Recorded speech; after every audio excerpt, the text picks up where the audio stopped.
Hello and a very warm welcome to everyone here. I am Shrija Agrawal and you are watching the second episode of our series Decoding Private Credit in India.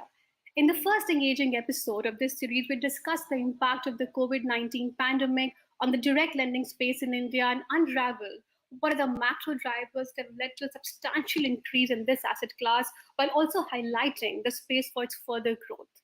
The considered opinion, in fact, the consensus of the first panel really was that the future is indeed bright, and in fact, private credit as an asset class can also surpass private equity in a few years down the line. In this second episode, we'll dive deeper into as to what really is the toolkit for successful private lending in India. While it has been established that private credit is required to fill the gap in India's projected economic growth and the lack of sufficient credit in the system to meet targeted economic expansion, the question really is, and a daunting question at that, is that what are the building blocks of a successful ecosystem that fills this yawning divide? Just to brush up some facts that we collated from the first panel discussion, private credit is the fastest growing alternative asset class in the world and has been for the last 4 to 5 years.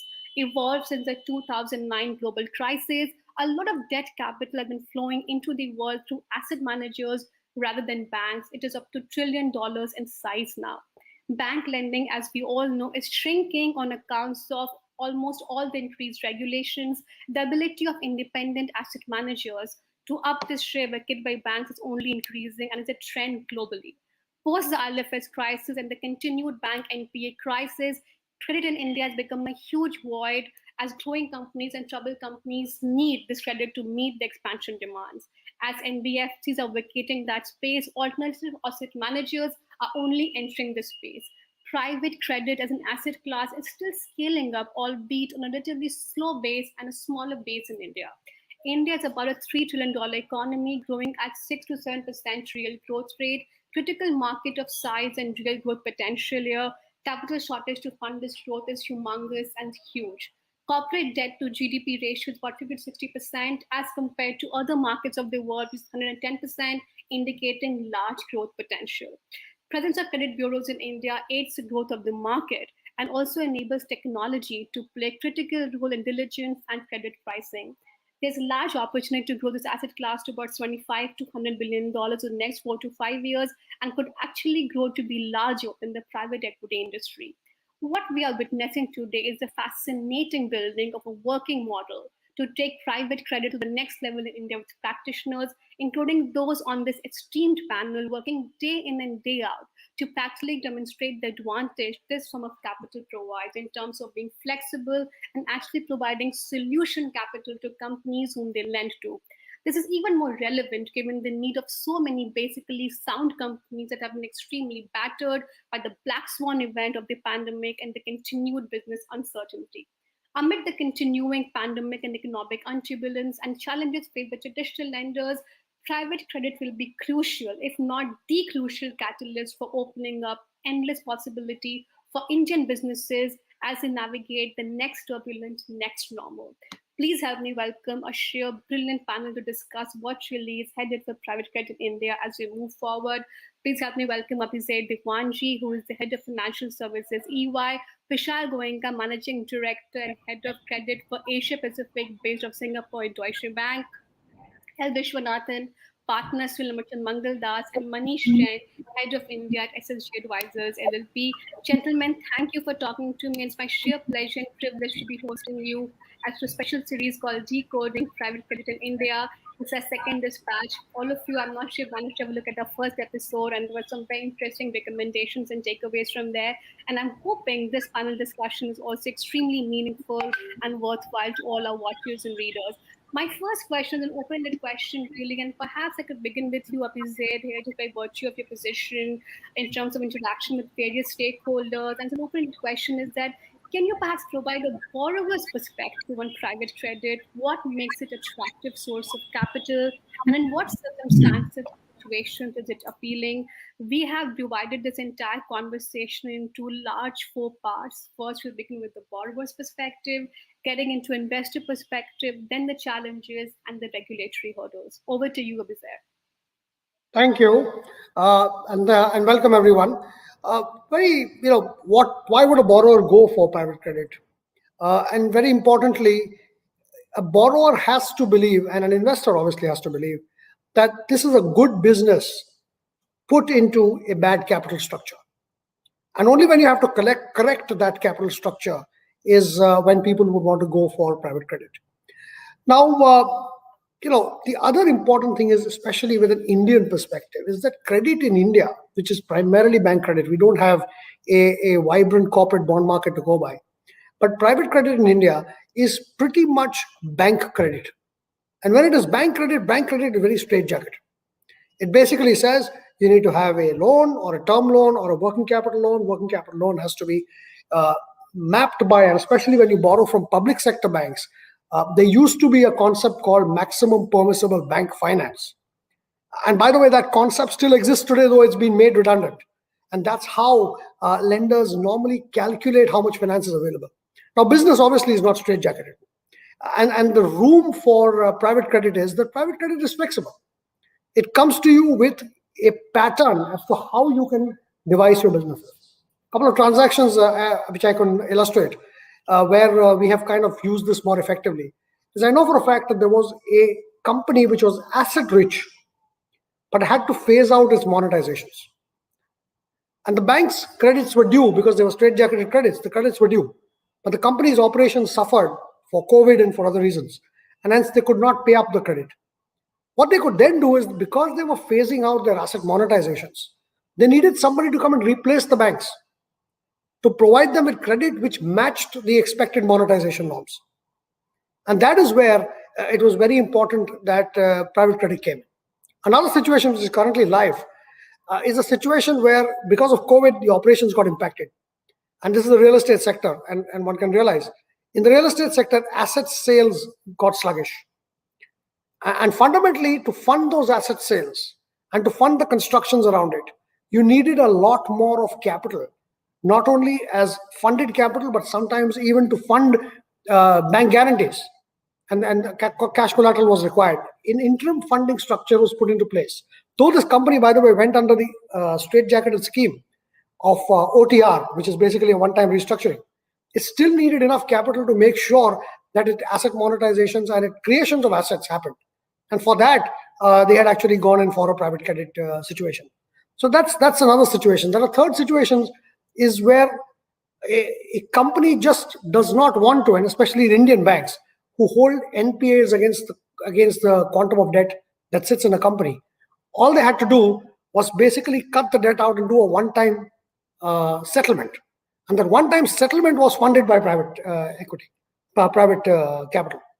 And this private capital basically came in to make sure that the asset monetization or the realization of debt that happened, the reduction of debt that happened, would then be paid out of regular operations over a period of time. So I think flexibility is key to business revival, and it is only applicable, again to mention, to good businesses which are trapped in bad balance sheets. Back to you. Okay. Thanks for that insight, Abizer. Vishal, I would sort of like to bring you in. We just heard from Vishal here. We just heard from Abizer here that he also gave some examples on his conversation from borrower's perspective on what really the lenders needed. And I think I can understand that two basic things came out of it. One was the flexibility and solution capital, of course, aggravated by the COVID situation right now. And he also mentioned that interim financing is where private credit could play a huge role. You have deep experience in doing what you do, underwriting credit transactions, especially in India, one of the few international offshore providers doing it. I want to understand from you that what is your perspective and experience in underwriting credit transaction? Why do companies actually want this capital? As a matter of fact, there was one question posed by one of the audiences in the last discussion in last week that we had, and they said that the noise around private credit seems to be growing a lot in the last 1 year. So what really has fundamentally changed? Are there some perfect storm-like conditions that you could perhaps talk about? Sure, thank you. Yes, I think private credit remains very, very exciting for India. And as you alluded in your opening statement, that the market structure in India is such where banks or the alternative providers of capital, call it NBFCs or mutual funds, are in a very regulated environment, obviously given the history of credit in India in the last 2, 3 years, which has been pretty turbulent. I think borrowers need to grow. So some companies face this challenge. They are not like the number tier one, tier two, tier three companies. And believe me, everyone wants to give money to the companies who don't want money. So really in the middle segment, you have these guys, and I call private credit as growth capital. It's not dilutive in terms of equity. Companies and borrowers have a plan to grow, and then they can kind of tailor-made credit to suit their needs. And as Abizer pointed out, things like matching cash flows. A company is not straitjacketed, right? It is cyclical. It has cash flows which could be patchy. Private credit, a lot of times we come in where we say, okay, no coupons for 3 years, and then you have a balloon payment, or you have what I call PIK, or payment in kind structures, where you have cash coupon. So what private credit does is marries to the business needs rather than just policy driven by the nature of the institution you are in, whether in a bank or asset manager or NBFC. And I think that's why it's very, very exciting. Obviously, the backdrop of India with the massive NPAs, $250 billion NPAs, people get tainted incorrectly sometimes with that brush. Either you're AAA or you're going to default, which I think is completely incorrect. And hence funds, banks like ourselves, funds like Ares SSG, find that sweet spot that there are good stories out there. Obviously, COVID aside, stories that can be put money to, and then obviously private credit charges a higher price for that growth story. But as you mentioned, if India has to go to a $5 trillion market cap, GDP, that growth is going to come from credit. Just talking about stats, the bond market in India is $2 trillion when GDP is 2.7. In US, the bond market is $44 trillion when GDP is like 21. So that developing to a developed economy growth has to be funded by credit. And if domestic institutions are restricted to do that, then you have foreign investors coming in much larger hordes and sizes funding that opportunity. So I'll give it back to you for the next. Yeah, Vishal, thanks for that insight. That's pretty meaningful. I come to you now, Abizer. We just heard from Vishal, and I kind of, likened the private credit to growth capital, saying that there are some good stories out there and growth capital is needed. I want to understand from you, Abizer, that, in your perspective, what kind of challenges and apprehensions do borrowers have when they think about private credit? So first of all, I must say, if you talk specifically of Indian borrowers, because they are used to straight-jacketed credit, they're also used to straight-jacketed and sometimes lenient rules. So I think one of the important things that they realize is that private credit comes with very stringent terms and conditions, and very enforceable and very willing to enforce. And that is sometimes a apprehension and a worry that there will be too much of control around them when they get this kind of credit. And especially, again, depending on promoter to promoter, borrower to borrower, depending on the profile and the perception of that borrower, I think the levels of control, or as they say, the noose around the neck, tightens. And that is kind of important from a promoter's perspective. The other thing is they always fear, and there are always clauses. Of course, LV will be able to elaborate better. In terms of a promoter having or a borrower having to lose control if things went wrong in the operations. So debt conversions, if you look at general Indian banks, again, conventional lending, there is a reluctance to convert into equity, take control, and put in better management or better cash flow controls or better teams in to dilute the holding of the promoters. I don't think private credit would not do that. Private credit would actually enforce as required. So on the one hand, they give flexible capital, but that flexible capital comes with a noose around it, and the noose gets tightened if you're not able to play as per plan. And I think that is by far the biggest concern that borrowers would have. Vishal, how would you want to convince Abizer here on this panel to what he just said right now, the apprehensions from borrowers' perspective, and rightly so that while private credit can provide flexible capital and solution capital, the noose around the neck can only tighten in case the situation is not so favorable. Give us some sort of, on the ground sense here. I think the word news has a very dramatic effect, and not definitely true, because when you sat across the table and did that deal and said this is covenanted and this are my cash flows, you're obviously married to some financial performance here, right?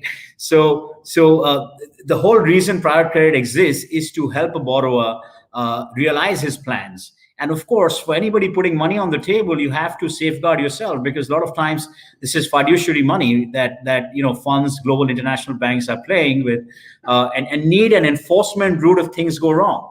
And not necessarily news is really a right analogy, but yeah, there are checks and balances, right? I mean, if you study for exams, you don't pass, you fail, right? And you stay in that class. So similarly, if you're not growing, if you're not doing things as planned, and it could be for any variety of reasons. The positive side of private credit is, let's say, we know a lot of because of COVID, and we see this situation not only in India but other countries. Private credit guys are happy to restructure, to amend terms, and taking into account your situation, wherein it's very difficult for straitjacketed lending institutions to do that. So it's really a meaningful and a healthy discussion across the table, which doesn't have to be conflict. It's not a conflict, right? You took money, it's a growth, it doesn't happen, let's restructure, let's look at this business together. And yeah, you obviously get charged higher for that. But what else do you do in Indian context? Because your domestic institutions are not going to lend to you if you're a growth company. Okay. Thanks for the insight, Vishal. And I think we heard from the borrower's perspective. It's time to delve deep in the investor's perspective. I would sort of get Manish here now. Manish, how from an Ares SSG perspective you're thinking about this entire asset class in India? Is there a specific sweet segment that you go after? I think in the last panel I heard from your colleagues that there's a huge opportunity in the mid-market segment. Why so? And would you want to add to Vishal just mentioned in terms of the engagement model with portfolio companies? Sure. Thanks, Shrija. So I think as pointed out by some of my colleagues in the previous panel, we are pretty excited about this space. It has grown phenomenally in some of the Western markets, and I will not go into the reasons as Vishal has very lucidly elaborated. The market has to grow from here. If you look at historically the sources of private capital in India, these were largely maybe some private sector banks who used to maybe try and understand the borrower's business or look for certain pockets of value, and maybe a small part of their portfolio could be into some of this wholesale credit. There were, of course, NBFCs, which used to do a significant amount of private lending on the wholesale side. And to some extent, we had mutual funds who could allocate some part of their AUM for this kind of lending as a yield kicker. I think what has happened in the last couple of years has significantly retrenched this market. On the wholesale side, you don't see the banks getting adventurous in terms of holdco lending. There are regulatory constraints when it comes to some of the growth lending like acquisition financing. I think there have always been restrictions. If you look at scenarios like taking a company private, those are situations where typically a bank cannot lend. And we have seen a huge pullback from the market as far as the NBFCs are concerned. And mutual funds are largely concentrated in the AAA names, as Vishal pointed out. So that leaves a huge gap. And I would still say, while a lot of people have been looking at India, when it comes to private lending, and I would want to break up private lending into maybe two distinct parts. One is really growth-oriented performing credits, and the second part will be maybe more special sits oriented, where you're trying to restructure, fix a business, what Abizer pointed out, where you have a good business, but the capital structure may need some kind of restructuring or restacking up, where a slightly different kind of pool of capital, but within the sort of private credit space, will typically come in. We think that there is a huge potential in the Indian market. This market has to grow because that space and the requirement has to be filled in. At this point of time, we are trying to educate the market a lot more. There is a huge amount of engagement that we do with the borrowers. You need significant on-the-ground presence to actually do this business. I think India, we have realized over a period of time, and I think most people will agree, it's not a fly-in, fly-out business. It's very difficult. You just have to sit with the borrowers. You have to understand their business. You have to keep a dialogue going. And I think people appreciate that when you sit down and spend that time diligencing their business, understanding their requirements. There's no cookie cutter model here. You have to come up with bespoke solutions that give them what the business really, really requires. And I think most of our borrowers really appreciate that level of engagement, which in some ways has been missing from the traditional model of lending, which has largely been, okay, this much collateral on paper, I have so much, 1.5x, 2x cover, and here's the money. So I think the market will grow. Besides us, there are other players who have started an increasing level of engagement with the market. We are fairly excited about it. I think historically, as any market would start, people will try to pick the low-hanging fruit, which is maybe some of the larger names. But I think this will percolate down. We have built, or Aris SSG has built huge businesses lending to the small and medium-sized enterprises in the US and European market. And as our direct lending practice evolves in India, I'm sure we'll be able to replicate that here. Vishal, I would like to get you in here. We just heard from Manish, and I think we gave a deep dive into the investor opportunity set here, dividing into 4 buckets, really talking about the growth expansion, especially the potential. And you also said that there's no cookie cutter model. You need to have bespoke solutions. I want to understand from you that in your perspective, is there a specific target borrower that you go after, given the amount of time you have spent in talking to companies here? I hope I don't say any industries. We'll start getting a lot of calls in. But I look at the private credit opportunity. For banks like us in the middle markets or the smaller markets, we look more a portfolio approach, right? Because the biggest aggregators of portfolios, let's say, were NBFCs or asset managers, and due to deleveraging situations or worsening credit situations, so we are keen on portfolio approaches to these things. That's one. In terms of sector, we obviously like asset heavy sectors. I think real estate is going through a downturn, but we do see an opportunity there because they're genuinely just given the demographics of the country, there is a genuine long-term need for proper real estate, and at kind of depressed values, we think that kind of asset lending is something which we focus as a sector. Obviously, healthcare is one. Which is a counter-cyclical kind of sector. And one space that Deutsche Bank is really making a big effort is renewables. So globally, ESG is a very big focus for us. Alternative energies is a very big focus for us. And we're seeing that globally from a lot of allocators of capital. And as a bank, we have led and done a lot of solutions in India as well, which are towards renewable space. So I think when we look at the opportunity set, these broad sectors get us excited at the moment. Interesting. So basically, renewables, real estate, and the mid-market space are the sweet sort of pockets for you.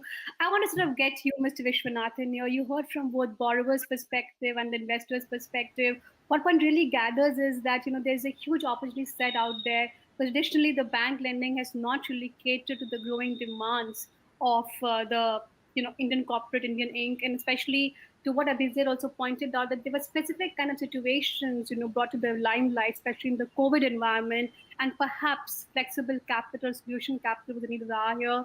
We heard from both Manish and Vishal that they're also seeing opportunities in interim financing, companies going private, some sectors going to distress, and what is the kind of solution they provide there.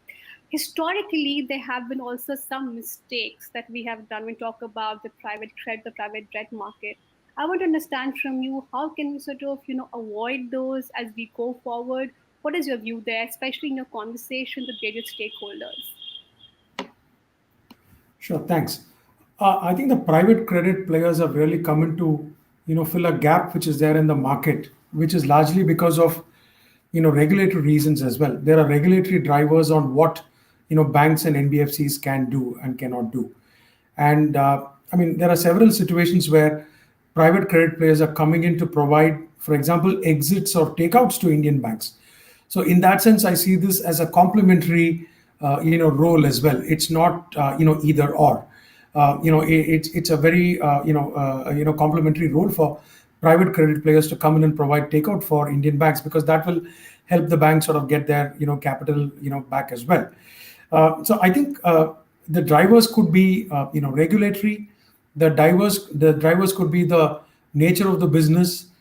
I think most importantly, the risk reward sort of profile and appetite, and that's very different for the regulated entities and the private sort of credit providers. And I think that's where the borrower sort of comes in. He has a good sort of choice of various capital providers, and sometimes these considerations do play an important role in terms of how he picks one over the other. And I think that's where the borrowers sort of come in. They look at private credit sort of providers to come in and provide them the kind of capital they need to either grow or to provide takeout or solve a particular situation. So I think there is a sort of diverse need for private credit providers to come and play a role, and I have seen that sort of increasing over a period of time. If I were to look at the activity in the last sort of 5 years, particularly after IBC has been sort of enacted, that has given significant amount of confidence to the private credit players. Otherwise, the Indian legal regime was more friendly towards banks and regulated institutions. They had their special access to debt recovery tribunals, SARFACI, and whatnot. But you have IBC as a leveler. It sort of created a level playing field for private credit providers to come and have kind of access to our NCLT regime. And one thing which is very important for a private credit provider is certainty of the outcome, regardless of what that may be. But certainty of outcome is important, and kind of ring-fenced approach to lending, and some amount of control, which is very important, so that they can chart the destiny of the credit at the end of the day. So these are some of the factors which sort of play in the minds of people as they approach private credit in India. Thanks, Viswanathan, for that. So essentially, the IBC has been a huge kicker, huge fillip for growth, and provide a level playing field for the private credit player also. I want to get you, Manish, and understand from you to what Viswanathan just said right now, that the default situation, let's spend some time on that also. In the first panel discussion, we heard from Eric Bimond that one of the key toolkits for a successful private lender is really consistency in returns. And I really want to understand that, given the banks with all their wherewithal and the kind of NPAs that they're saddled with, do the players in the private debt or the private credit space also make room for some defaults? When you have the conversation with your LPs that about 3% in our portfolio could be defaults or 4%, how do you deal with those situations if they actually arrive? Give us some sense or color there. Sure. See, we are in the credit business, right? So there is always this huge focus on downside protection. But I think I'll go back a little bit to the fact that we are long-term and patient capital, right? This is not a business that you can do by taking short-term calls. You have to finally take medium to long-term calls on the underlying value of a business. And yes, things can go wrong because there are shocks that can hit the business. These could be industry specific. These could just be macro factors like we have seen last year. And I think we have been fairly partnerly with borrowers, especially where we do not see intent issues.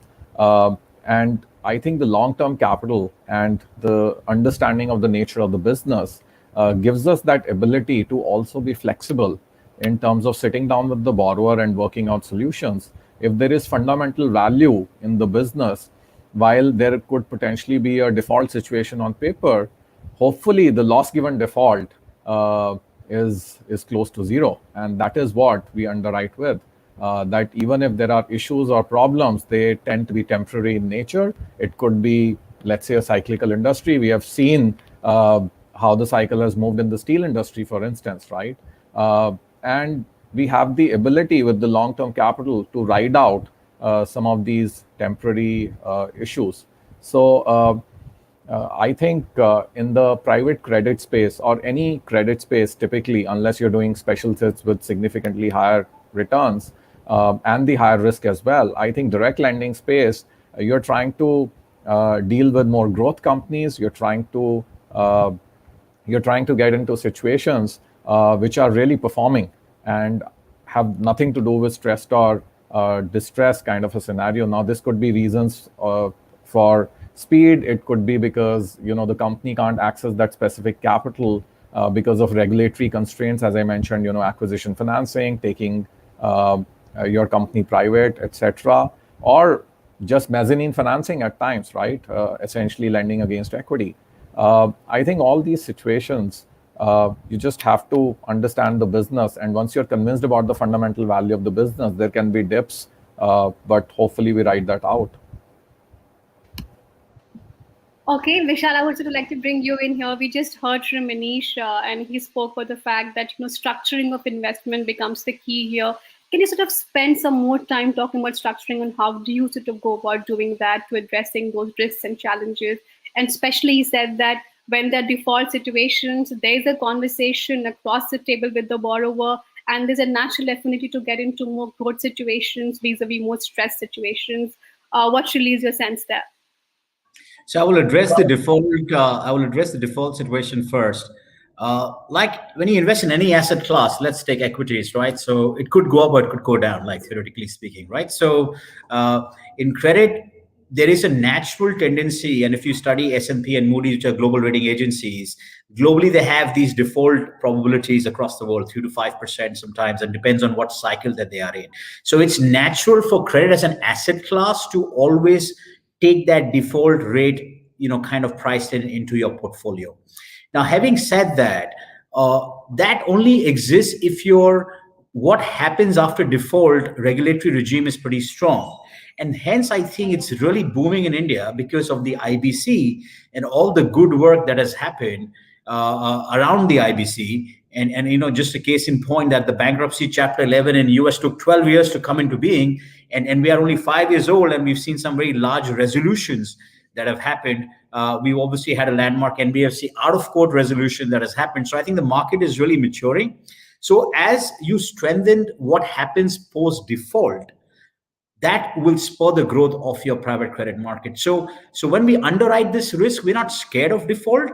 But yes, what we were scared of pre-IBC litigation for 10 years or 15 years in the country. And now I think the regulators are doing a great job by giving that comfort to people who are providing that capital. So, D is not a bad word. D for default is not a bad word. It's a natural cycle of economies and credit. In India, it's getting more sophisticated or in a structure in which we really appreciate. And as far as structures are concerned, of course, I think I have more eminent people on the panel than me who we spend hours with their teams talking to in CAM and in EY, who make and help us make robust structures around covenants. But as an investor, the most important thing I'm looking for is enforceability, right? Which is if things go bad, how strong is my structure to enforce? And then within the country, you might have assets around and which has some state laws or effectability of enforcement in different stages, and laws change pretty rapidly. And hence we heavily rely on advisors from a structuring angle, but we are always thinking of, if things go wrong, can we take over the asset or can we enforce on the company? So that's really our primary objective. Abizer, you want to add to that? I think, Vishal has just conveniently passed the ball to you, saying that we have great sort of advisors advising us on restructuring. I will give you one example. So we had a situation where we were funding a good asset in a otherwise distressed company. And the idea was that this asset was to be sold over a period of time, and we wanted some funding against the value of that asset. So the value of the asset was valued at X, and we were looking at kind of 0.7x of funding. And we said that what we will do is we will push the asset down into a subsidiary so that it gets ring-fenced. And that asset will then get funded by a private credit provider. Now, the private credit, the money was needed immediately because it's a nice term today, the straight-jacketed bankers had to be paid. So the money was required kind of immediately. So the need was that the money had to be infused into this distressed company, and then a demerger was to be executed, and the loan and the asset were to be moved down. Now, there was obviously a risk that in the interim, this company could go into a default. And literally this happened. So how do you cover the risk? The risk was covered by actually talking to 4 legacy bankers who were already in the business. And we spoke to those 4 bankers and we told them that, and we got it in writing, documented legally. And LV will be able to say whether that's enforceable or not. But we actually got it documented to say that if a company were to go into insolvency process, every banker would agree to cede majority or street priority against the sale of this particular unit back to the private credit provider. Because otherwise, in an IBC situation, a private credit provider would come pari passu with other secured creditors. But we wanted to get that dealt with. And just in the interim, it took us around 4 months to do the demerger.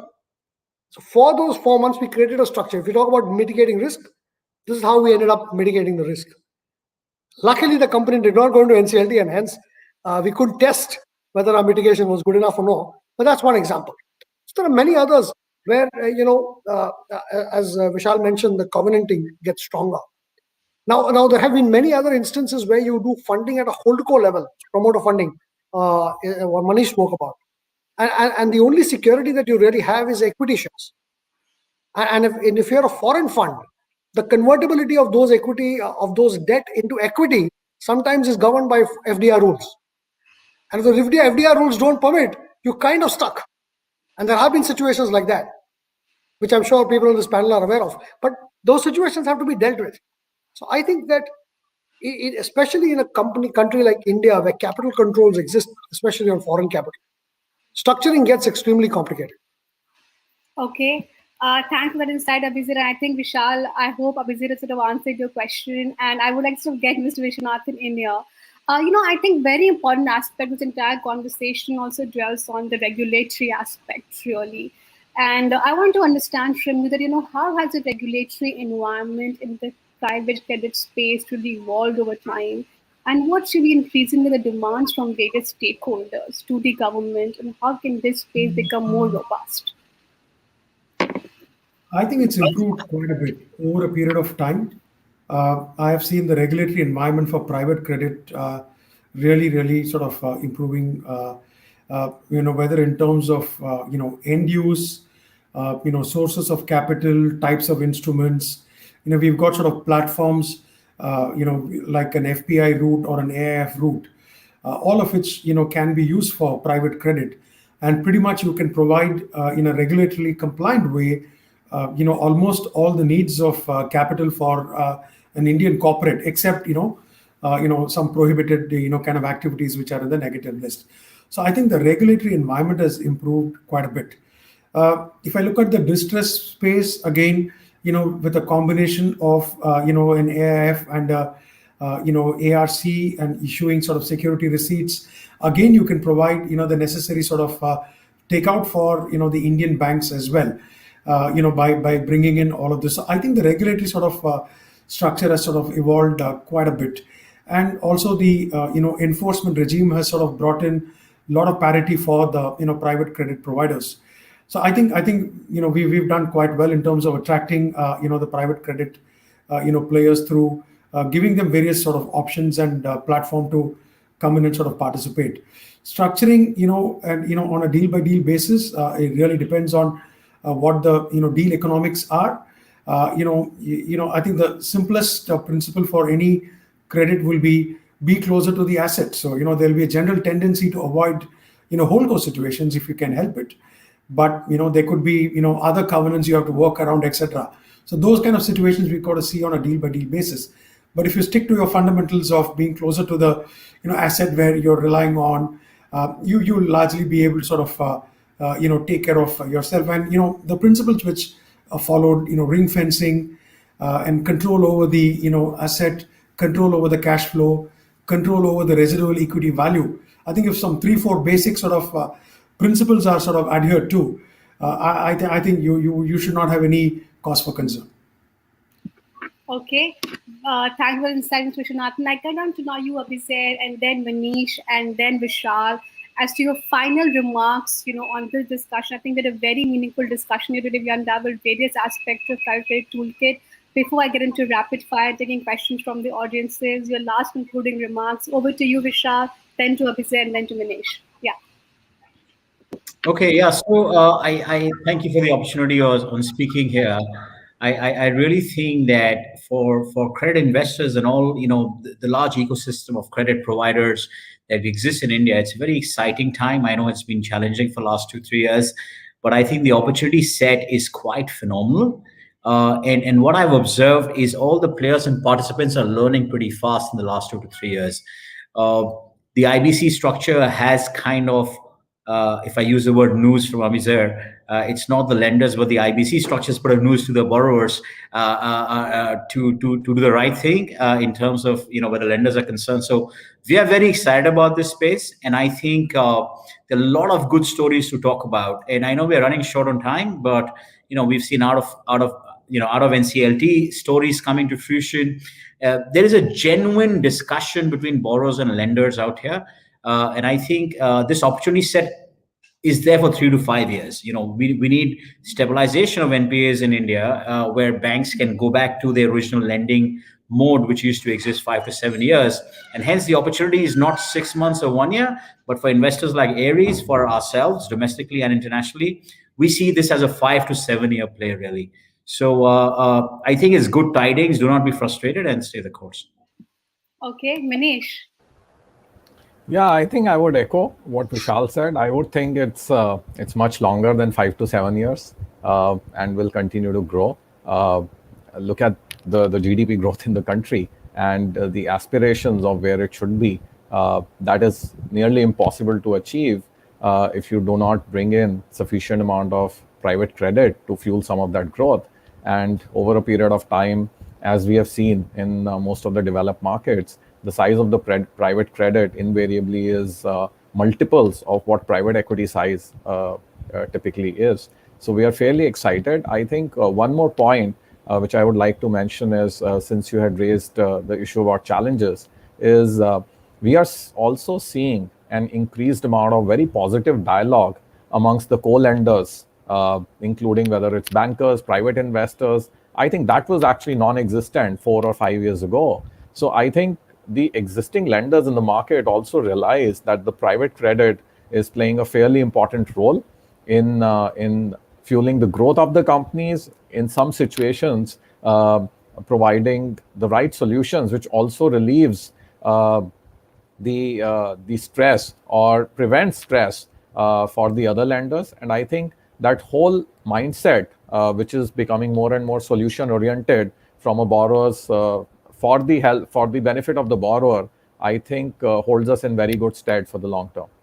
Obviously helped by the regulations, which I will not delve into. I think people have talked enough about it. It's been a very, very positive and big change and an enabler for a lot of investors to come into this market. Okay, great. Abizer. Yeah, so I don't want to quantify the market, but I do say that as Indian business gets dynamic, and it is dynamic because we're growing at we will grow at 7 to 8%, and as the economy grows and as the dynamics change, finance has to be as dynamic, and I think private capital private credit brings that dynamism to lending that legacy banks can't get, and hence it will always remain relevant in my view. What is important is I think there needs to be a benchmark created in terms of interest rates. And I think having a corporate bond market would significantly help in India. And there are ways to do it. I think everybody believes that there should be a corporate bond market. All I would want to say is that we need to operationalize it quickly. One of the ways to do it is possibly move some annuities out of bank into the bond market and get institutional players to play in it just to establish a yield curve. And the other important thing that's been in the RBI's lab for a long time is for the special situations to allow AIFs to directly buy in to the special situation assets, and as against buying it through an ARC. And that, in fact, globally has been proven that distressed markets have created yield curves. And I think that will yield to a much better yield curve for India to be able to price private credit better, and hence people will trust it more.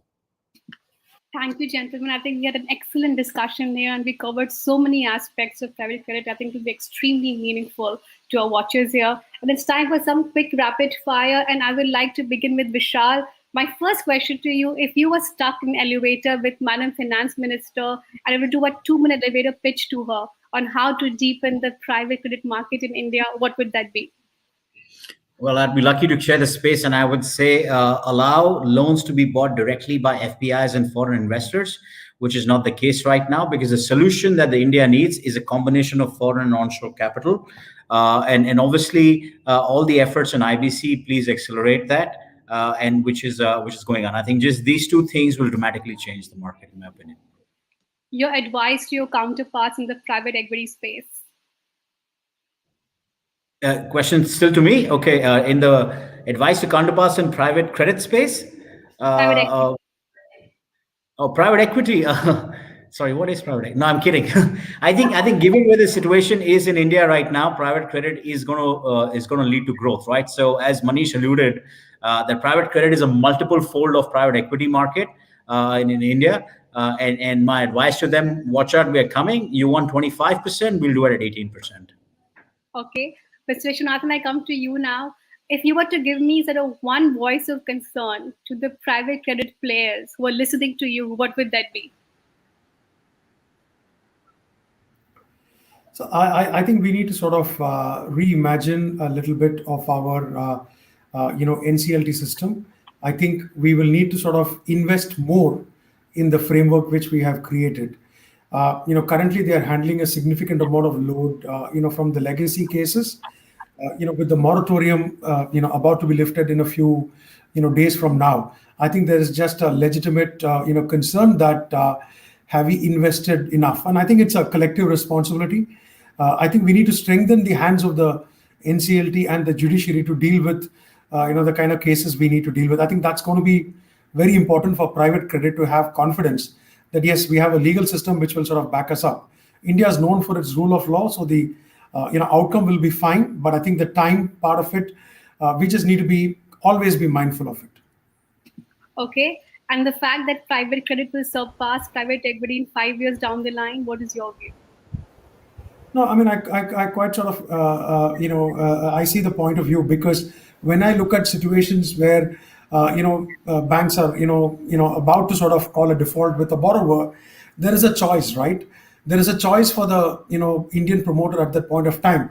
Do I cede control and sell to a strategic or a private equity, or do I buy myself, lease of life and ride the sort of growth wave by going into private credit? In 9 out of 10 cases, I have seen them go into private credit, and I've seen successful transactions where those private credit, money has been returned as well. And I'm not saying this because I'm a finance lawyer. I'm just saying that as an example. So I think that's the path of least resistance for an Indian promoter. Losing control is the last thing, from their perspective. So I think private credit will probably give that 3-5 year horizon for the, Indian promoter to sort of try and get back, into the business. Okay. Abizer, what are you Netflixing these days? So I didn't get the question. What are you Netflixing these days? The bad boy billionaires. Okay. Since we had a discussion of bad boys billionaires, your advice to the FM on the bad bank, how can that truly be an effective mechanism for India? So I have 2 or 3 things. I've seen this. One is bad banks should enable aggregation of debt among Indian banks. It's extremely important there is one decision maker instead of 20 odd decision makers today. Secondly, it has to be in the private sector because it has to be free and right decision making as against constrained decision making. If we are able to do these 2 things, I guess bad bank would be a success. Okay, I come to you now, Manish. What are you Netflixing these days? Don't tell me reading a book.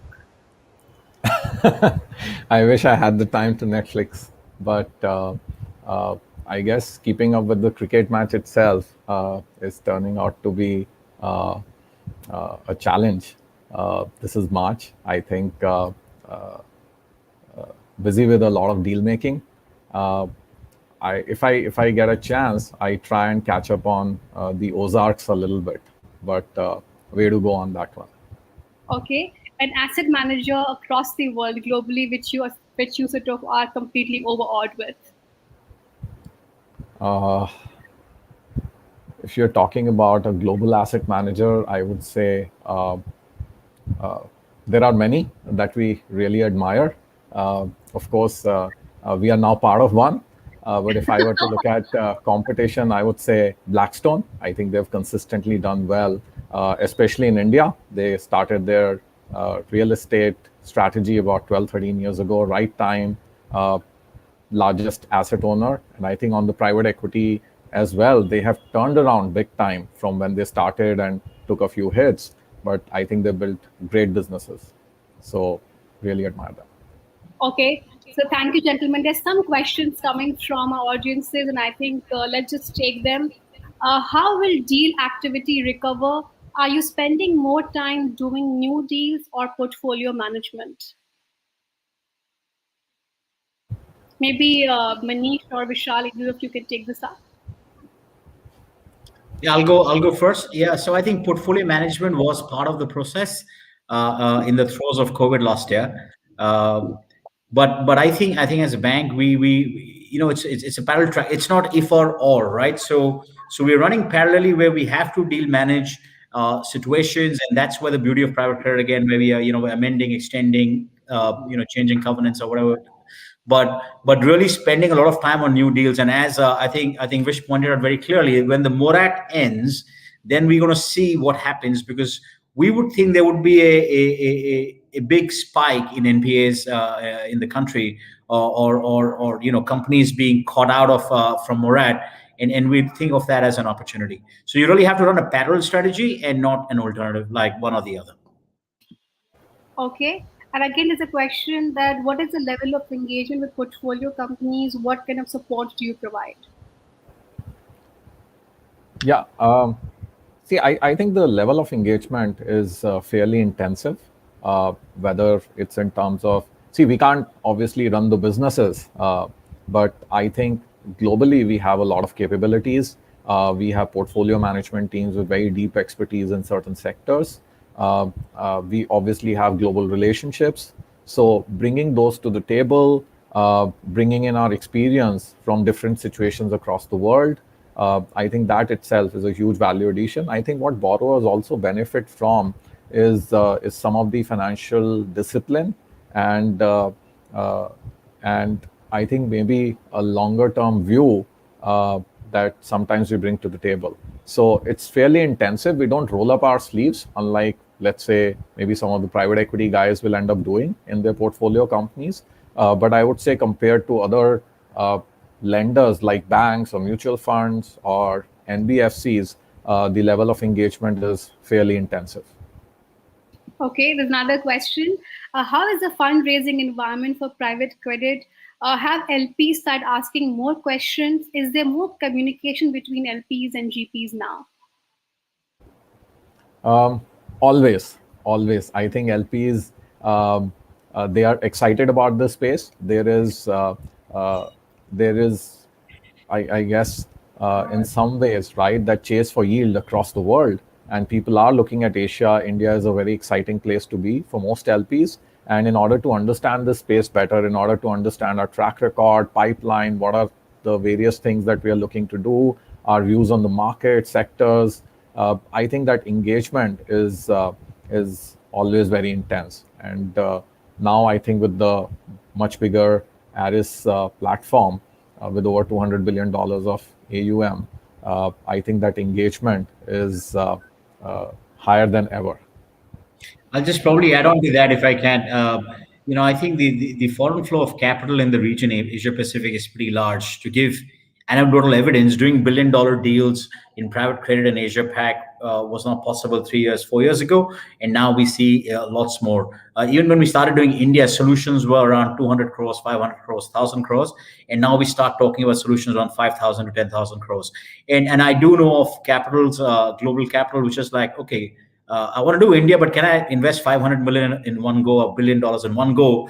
We haven't reached that stage, but I think with the lower yields, it's really, there are more and more capital chasing right now for the right amount of deals or the right kind of deals. There is one question is not necessarily related, but it is on how has regulatory situation improved for P2P lending?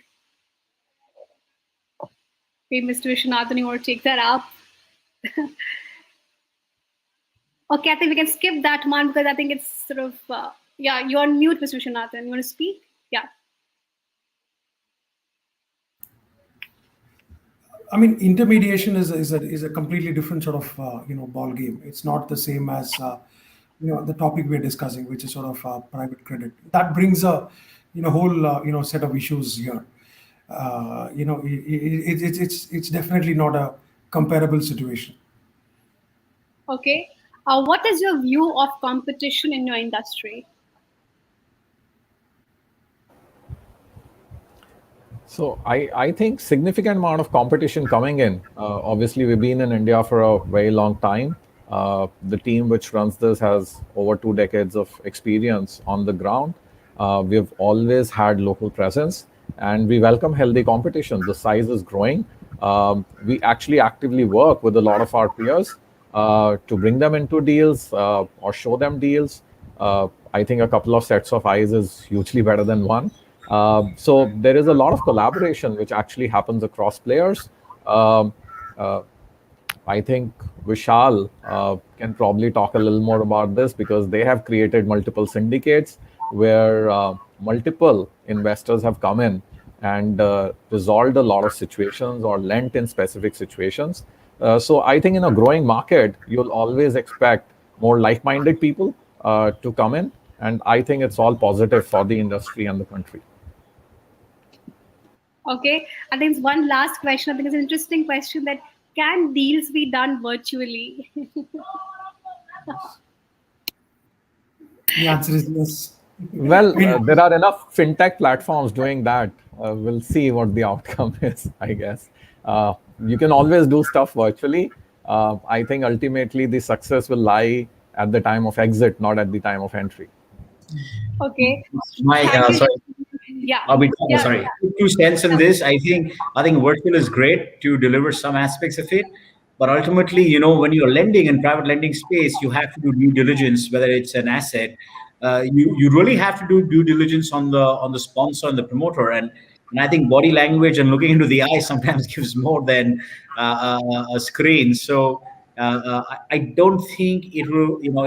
It's not a way that we're going to move to for writing big checks. So I think meeting in person is always going to be important. I think a lot of new skill sets every fund manager has had to learn in the COVID situation. I mean, the first thing is that how do you establish trust in a synthetic virtual environment? That's a very important skill set to develop. And thank you, gentlemen, for sharing such insights with us. It was a very meaningful conversation on private credit. Till the time I see you next, goodbye and good luck. Thank you again for joining us. Thank you. Thank you. Thanks, everyone. Thank you. Bye bye. Thanks.